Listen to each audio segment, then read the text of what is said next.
गरिमा में दीक्षांत समारोह में उपस्थित राजस्थान सरकार में उच्च शिक्षा मंत्री श्री राजेंद्र यादव जी, विश्वविद्यालय के कुलपति प्रोफेसर इंद्रवर्धन त्रिवेदी जी, दीक्षांत अतिथि श्री आर सोढ़ी जी, प्रबंध निदेशक GCMMF लिमिटेड अमूल आनंद गुजरात, प्रबंध मंडल व अकादमिक परिषद के सदस्यगण, समस्त अधिष्ठातागण, संकाय सदस्यगण, दीक्षांत समारोह में भाग ले रहे पदक विजेता व उपाधि प्राप्त करने वाले विद्यार्थियों, अभिभावकगण, भाइयों और बहनों, पत्रकार मित्रों, छायाकार बंधु, भांगड़ की पावन धरा पर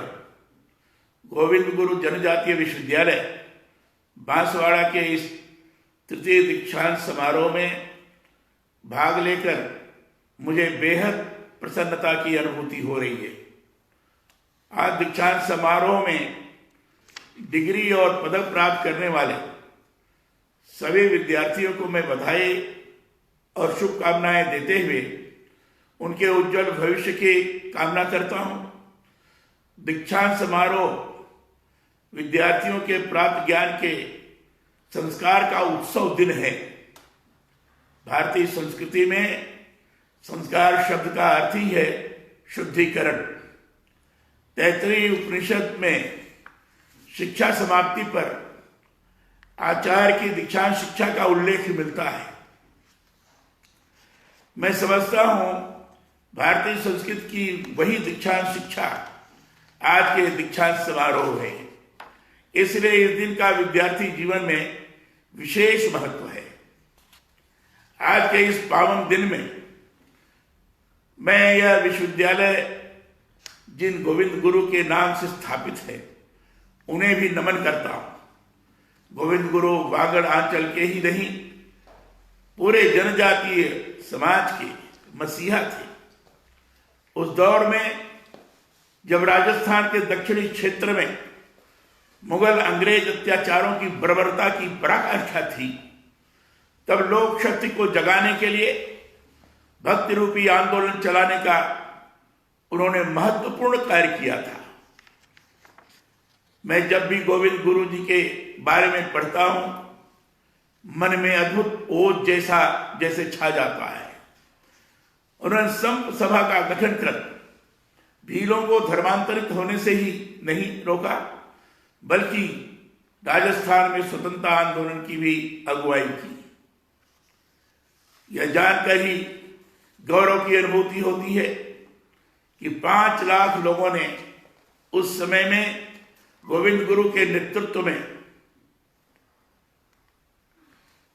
1800 धुनियों, 72 धामों द्वारा लोक जागरण का कार्य किया। ऐसे महान आदिवासी मसीहा की स्मृति को अक्षुण्ण रखते हुए आइए हम इस विश्वविद्यालय के जरिए आदिवासी क्षेत्र में गुणवत्ता की शिक्षा का प्रसार कर उनके आदर्शों को जन जन तक पहुंचाएं। श्रीमान सोढ़ी जी ने इस बात की चर्चा की। जलियांवाला बाग में तो 300 से ऊपर लोग शहीद हुए थे, लेकिन मानगढ़ में गोविंद गुरु के नेतृत्व में जो लोग थे, अंग्रेजों के द्वारा जो आक्रमण किया गया था उसमें 1500 से ज्यादा शहीद हुए थे। ऐसे गोविंद गुरु जिनके नेतृत्व में लोग चल रहे थे। हमारे यहाँ प्राचीन काल में वैदिक शिक्षा की परंपरा रही है। इस शिक्षा में व्यापक सांस्कृतिक दृष्टि पर सदा ही जोर रहा है। ऋषि मुनि अपने शिष्यों को जब शिक्षित करते थे तो शिक्षा मात्र जीविकोपार्जन के लिए ही नहीं होती थी, बल्कि वह जीवन के सर्वांगीण विकास के लिए होती थी। प्राचीन ऋषियों को इसीलिए दृष्टा कहा गया है। दृष्टा माने जो देखना जानता है, जिसे भूत, वर्तमान और भविष्य का ज्ञान होता है। मैं समझता हूं विश्वविद्यालय के आचार्य भी ऐसे ही होना चाहिए, जो किसी एक विषय में नहीं, सभी विषयों में पारंगत होने चाहिए। वांगड़ की धरती पवित्र भूमि है। यहां मां त्रिपुरा सुंदरी का शक्तिपीठ है। तो संत बाबूजी एवं पूज्य गोविंद गुरु ने इस भूमि को अपनी तपस्या त्याग से समृद्ध किया है। वीरबाला कालीबाई एवं नाना भाई ने शिक्षा एवं ज्ञान की गंगोत्री का उद्भव इसी भूभाग पर करके आने वाली पीढ़ियों के लिए प्रेरणा का मार्ग प्रशस्त किया। मुझे बताया गया है कि गोविंद गुरु जनजातीय विश्वविद्यालय में वर्तमान में 152 महाविद्यालय संबद्ध है और इनमें लगभग 1,25,000 विद्यार्थी अध्ययनरत हैं। मैं समझता हूं वांगड़ कांठर की धरती को शैक्षिक पिछड़ेपन से मुक्त करने के लिए इन महाविद्यालयों की अहम भूमिका है। मैं चाहता हूं गोविंद गुरु जनजातीय विश्वविद्यालय आदिवासी कला और संस्कृति के संरक्षण के साथ इस क्षेत्र में सभी विधाओं में शिक्षा का उत्कृष्ट केंद्र बने। जनजातीय परंपराओं और भाषाओं एवं शोध का भी आपका यह विश्वविद्यालय प्रमुख केंद्र बनना चाहिए। आदिवासी समाज आज भी पर्यावरण संरक्षण से जुड़े वैज्ञानिक ज्ञान को अपनी दैनिक परंपराओं में समाहित किए हुए ऐसे ज्ञान को आधुनिक संदर्भों में प्रासंगिक कैसे बनाया जाए, इस पर भी बृहद स्तर पर चिंतन विश्वविद्यालय स्तर पर हो।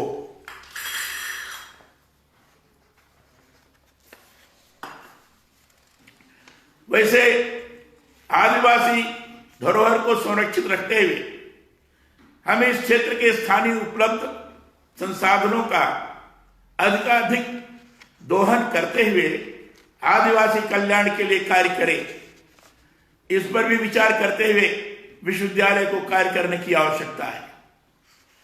मुझे कहते हुए दुख है कि आजादी के इतने वर्षों के बाद भी हम आदिवासी और सामान्य जन के बीच की खाई को पूरी तरह से पाट नहीं पाए।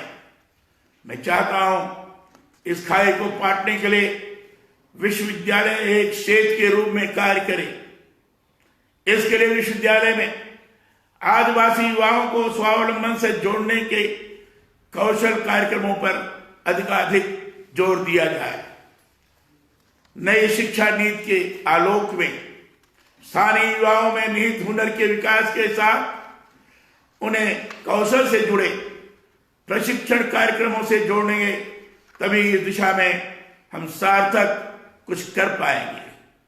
आदिवासी क्षेत्रों की लुप्त प्राय कलाओं के संरक्षण, जनजातीय क्षेत्रों में रोजगार अवसर प्रदान करने के अधिकाधिक अवसर आज के समय की सबसे बड़ी आवश्यकता है।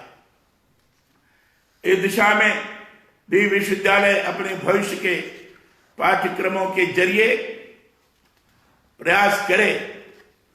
मैं ये मानता हूं कि यह विश्वविद्यालय आदिवासी युवा वर्ग को उच्च शिक्षा की एक बहुत बड़ी सौगात है। यहां पर गुणवत्ता की शिक्षा के साथ ही मौलिक शोध और अनुसंधान की परंपरा विकसित की जानी चाहिए। शोध में इस बात पर विशेष ध्यान दिया जाए कि कैसे हम आदिवासी समाज में निहित ज्ञान को आधुनिक परिप्रेक्ष्य में उपयोग करें। आदिवासी बोलियों, परंपराओं और पर्यावरण संरक्षण से जुड़े उत्सवों के साथ आदिवासी समाज के मेले उत्सवों को कैसे संरक्षित किया जाए, इस पर भी शोध के अंतर्गत ध्यान दिया जाए।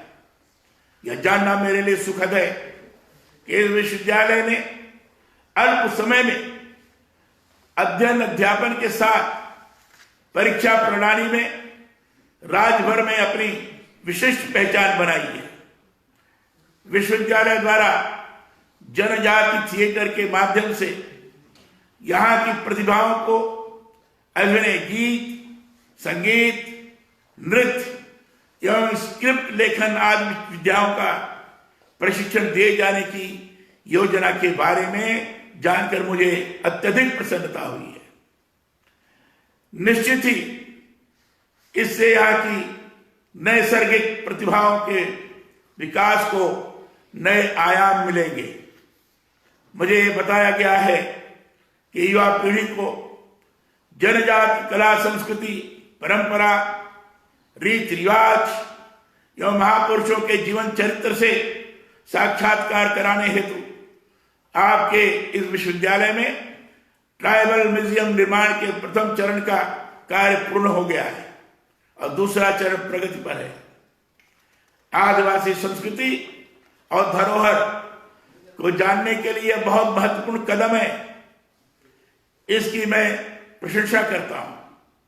विश्वविद्यालय द्वारा आगामी समय में यहां स्थापित होने वाले ट्राइबल रिसर्च सेंटर के बारे में जानकर भी मुझे प्रसन्नता हुई है।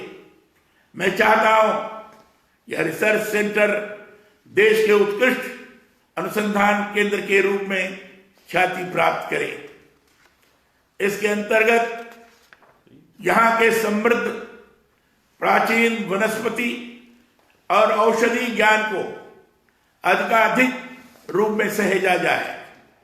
आदिवासी क्षेत्र के लोगों द्वारा प्राकृतिक चिकित्सा पद्धतियों पर आधुनिक संदर्भों में शोध और अनुसंधान का कार्य इस केंद्र के तहत कैसे हो सकता है, इस पर भी चिंतन करने की आवश्यकता है। मुझे बताया गया है कि विश्वविद्यालय द्वारा शोध एवं अनुसंधान के प्रोत्साहन हेतु श्रेष्ठ शोध पत्रों पर संकायवार प्रतिवर्ष नगद पुरस्कार प्रदान करने की पहल की गई है। यह बहुत सुखद है। वीसी ने अपने प्रतिवेदन के अंतर्गत इस बात को वर्णन किया है। यह बहुत प्रसन्नता की बात है। मुझे विश्वास है इससे मौलिक शोध और अनुसंधान को बढ़ावा मिलेगा। विश्वविद्यालय में वेद विद्यापीठ में ज्योतिष, कर्मकांड, वास्तुशास्त्र, संस्कृत संभाषण के पाठ्यक्रम प्रारंभ करने और प्राचीन और नवीन ज्ञान के समन्वय का जो कार्य हो रहा है उसका और अधिक विस्तार किए जाने की जरूरत है। मैं मानता हूं कि भारतीय वेद संस्कृत जीवन से जुड़े सभी प्रकार के ज्ञान विज्ञान का मूल है। वेदों में हमारे गूढ़ ज्ञान और विज्ञान के महत्वपूर्ण सूत्र समाहित है। अभी कुछ समय पहले पृथ्वी विद्या पुस्तक का अध्ययन कर रहा था। वेद संस्कृत के जरिए इसमें समझाया गया है कि कैसे पृथ्वी सभी प्राणियों की माता है और कैसे इस पृथ्वी के ज्ञान में आधुनिक विज्ञान से जुड़े सभी आविष्कार हजारों साल पहले से अस्तित्व में थे। अथर्ववेद के पृथ्वी सूक्त और ऋग्वेद में रत्नगर्भा हमारी इस भूमि के पर्वत, पाताल और आकाश से जुड़े अनन्य ज्ञान की अद्भुत छटा दर्शाई गई है। वेदों को यदि आधुनिक संदर्भ में देखा जाए तो अभी भी बहुत कुछ महत्वपूर्ण हम पा सकते हैं। मैं चाहता हूं हमारी वेद संस्कृति से जुड़े ज्ञान के संरक्षण और उसके आधुनिकीकरण पर आपका यह विश्वविद्यालय विशेष रूप से कार्य करे। अभी कुलपति त्रिवेदी जी ने बताया कि जनजाति समाज के सामूहिक सहयोग के लिए सदियों से चली जा रही नोतरा परंपरा के विकास व विश्वास हेतु विश्वविद्यालय भी इसका आयोजन कर रहा है। यह बहुत अच्छी पहल है। मैंने आपके यहां वेद विद्यापीठ के उद्घाटन अवसर पर कहा था कि बांसवाड़ा में ऋग्वेद की शाखायनी शाखा की ऋचाओं के सस्वर ज्ञान करने वाले ज्ञाता हैं। मेरी हार्दिक इच्छा है कि इस ज्ञान के संरक्षण से जुड़े कार्य को विश्व स्तर पर स्थापित किया जाए। इसके लिए अलग से कार्य होना चाहिए। राष्ट्रीय एकता, अखंडता और सामाजिक समरसता के लिए युवा पीढ़ी को भारतीय संविधान के प्रति जागरूकता बेहद जरूरी है। मैंने इसलिए प्रदेश भर के विश्वविद्यालयों में संविधान पार्क बनवाने की पहल की है। मुझे जानकर सुखद लगा है कि आपके विश्वविद्यालय ने संविधान पार्क के निर्माण की प्रक्रिया प्रारंभ कर दी है और अगले 6 माह में यह बनकर पूर्ण हो जाएगा। मेरा यह मानना है कि युवा पीढ़ी को संविधान के प्रति आस्था व विश्वास के निर्माण में इस क्षेत्र में यह संविधान पार्क बहुत महत्वपूर्ण भूमिका निभाएगा। संविधान हमारे देश के संचालन का ग्रंथ भर ही नहीं है, बल्कि हमारे जीवन का मार्गदर्शक भी है। संविधान ने हमें मौलिक अधिकार दिए हैं तो मूल कर्तव्य भी दिए हैं। बहुत बार मौलिक अधिकारों की जो हम बात करते हैं कि कर्तव्यों के बारे में हमें पता नहीं होता है। इसी परिप्रेक्ष्य में नई पीढ़ी के लिए संविधान पार्क की संकल्पना की गई है। महात्मा गांधी कहा करते थे कि अधिकारों के हिमालय से ही कर्तव्यों की गंगा प्रवाहित होती है। मैं भी आप सभी से अनुरोध करता हूं कि हम अपने अधिकारों के प्रति जितने सजग रहते हैं उतने ही कर्तव्यों के प्रति सचेत रहें। इस विश्वविद्यालय में पढ़ने वाले आप सभी युवा हैं। राष्ट्र निर्माण में आपको महत्वपूर्ण भूमिका निभानी है, इसलिए संविधान में प्रदत्त कर्तव्यों को आप अपने आचरण में लाकर आगे बढ़िए। यदि हम सभी ने ऐसा किया, इस दिशा में प्रयास किया, तो निश्चित तौर पर राष्ट्र को आगे बढ़ाने और स्वयं के जीवन को भी उन्नत करने में हम कभी पीछे नहीं रहेंगे। दीक्षांत समारोह के अवसर पर मैं फिर से सभी को बधाई और शुभकामनाएं देता हूं। आइए हम सभी मिलकर गोविंद गुरु जनजाति विश्वविद्यालय को विश्व भर में उच्च शिक्षा के प्रमुख केंद्र के रूप में विकसित करने का संकल्प लें। जय हिंद, धन्यवाद।